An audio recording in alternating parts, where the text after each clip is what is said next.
नमस्ते. आता मी बर्गर बनवले. Mummy papa burger बनवले ते मी खाणार. तर मित्रांनो, आपण घेऊया आलू टिक्की बनवण्यासाठी लागणारं साहित्य मी तुम्हाला सांगतो. तर हे आहे लाल मिरची पावडर आणि हा आहे गरम मसाला, धनिया पावडर, 10 ते 12 आलू म्हणजे पोटॅटो, विनेगर, चिली फ्लेक्स आणि हा आहे बारीक कापलेला कांदा, बीन्स, गाजर आहे.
तर मित्रांनो, आलू टिक्की रेडी झालेली आहे आपली आणि आता आपण वळूया बर्गर स्टफ करूया आतमधून. आणि त्यासाठी काय काय लागणार आहे आपल्याला ते सांगतो तुम्हाला. चीज घेतलेला आहे, मेयोनीज आहे, लेटूस आहे, 4 ते 3-4 ब्रेड आहेत आणि कोबी कापलं आहे, परत मी टोमॅटो, ऑनियन आणि गाजर. तर अशा पद्धतीने ते मी त्याच्या आतमधलं इंग्रेडियंट्स घेतलेलं आहे आणि आपण ते आता कसं भरणार आहे त्याच्यामध्ये ते तुम्ही बघा.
अरे पोटात तर जाऊ दे.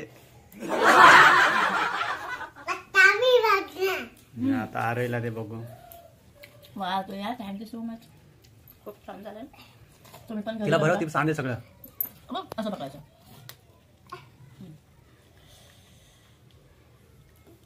कसं झालंय सांग.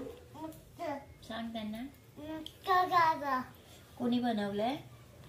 तुम्ही खावा, मी पण येतो तुमच्या सोबत. ठीक आहे. तुम्ही सुद्धा घरी बनवा. असं खूप छान झालंय.